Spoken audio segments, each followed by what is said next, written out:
Developing maturity is essential for personal and professional growth. To become more mature, focus on improving grooming and dressing habits, adopting a practical and dependable approach to school and work, and behaving politely around others.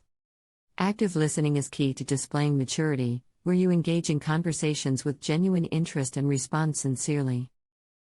Show support and concern for friends and partners, demonstrating empathy and understanding. Practice good manners by being conscientious towards others, offering assistance when needed. Adjust your maturity level according to the situation, maintaining an appropriate balance between seriousness and enjoyment.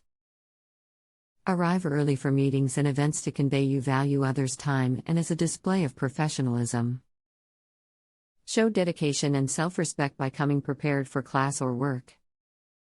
Treat co-workers and peers with respect and kindness, as being considerate of others' feelings and needs is a great way to exhibit maturity.